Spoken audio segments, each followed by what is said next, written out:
আসসালামু আলাইকুম, সবাইকে স্বাগতম। আইসিটি বিষয়ের এই যে সংখ্যা পদ্ধতির উপর ভিত্তি করে এইচএসসি টেস্ট পরীক্ষায় কুমিল্লা ক্যাডেট কলেজে যে প্রশ্নটি এসেছিল, ওই প্রশ্নটি সঠিক সমাধানের চেষ্টা করব। তো সমাধানের জন্য তোমাদের সাথে আছি আমি মোহাম্মদ সিরাজুল ইসলাম। চলো শুরু করা যাক। প্রথমে প্রশ্নটা দেখে নিই, প্রশ্নে কি বলা আছে। এই যে প্রশ্নে বলা আছে যে সাদ ও সাইব তাদের নির্বাচনী পরীক্ষার ফলাফল নিয়ে আলোচনা করছিল। সাইব বলল, আমি আইসিটিতে 5D হেক্সাডেসিমেল এই সংখ্যা পেয়েছি। সাদ বলল, আমি আইসিটিতে 114 অক্টাল এত সংখ্যা পেয়েছি।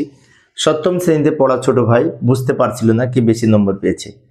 আচ্ছা, এইটার সাথে কিন্তু ওই যে পাবনা ক্যাডেট কলেজ পূর্বের ভিডিওতে, এই প্লেলিস্টের পূর্বের ক্লাসে আমি আলোচনা করেছি পাবনা ক্যাডেট কলেজে, ওই প্রশ্নটির সাথে এটার মিল আছে।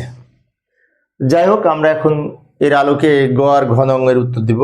ঘতে বলেছে এই দুইটার সংখ্যাকে দশমিকে রূপান্তর করতে। তো গ নাম্বারের সমাধানটা আগে করব।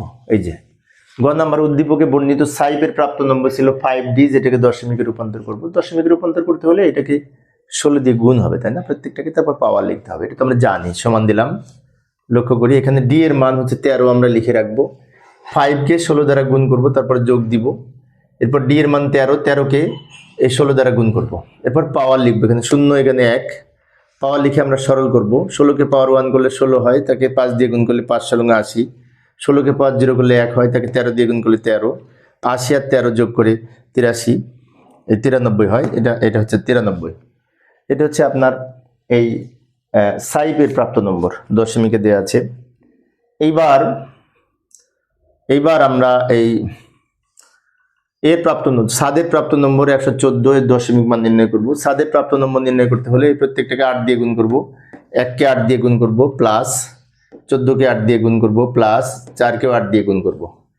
প্রত্যেকটাকে 8 দিয়ে গুণ করে এবার পাওয়ার লিখবো, 0 1 2। পাওয়ার লিখে সরল করব। 16কে পাওয়ার 8, 8কে পাওয়ার 2 করলে 16 28 64 হয়। 64কে 1 দিয়ে গুণ করলে 64 যোগ এর পাওয়ার করলে 8 হয়, তাকে 1 দিয়ে গুণ করলে 8, এখানে 4 হয়।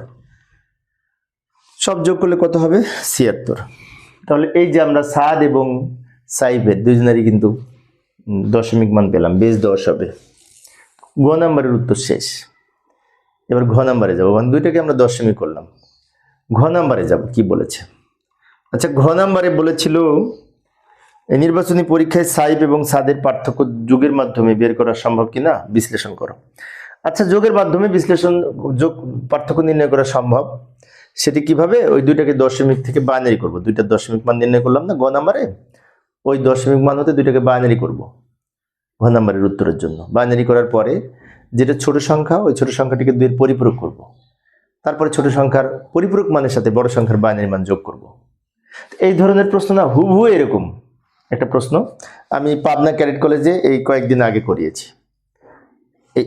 এই ভিডিওর আগের ভিডিওটা, এই ক্লাসের আগের ক্লাসটা, পাবনা ক্যাডেট কলেজের প্রশ্নটি দেখে তোমার বাকিটুকু করার চেষ্টা করবে। যদি একই রকম হুবহু নিয়ম এক, খালি সংখ্যা চেঞ্জ, তা ওটা দেখে দেখে বাকিটুকু করার চেষ্টা করবে।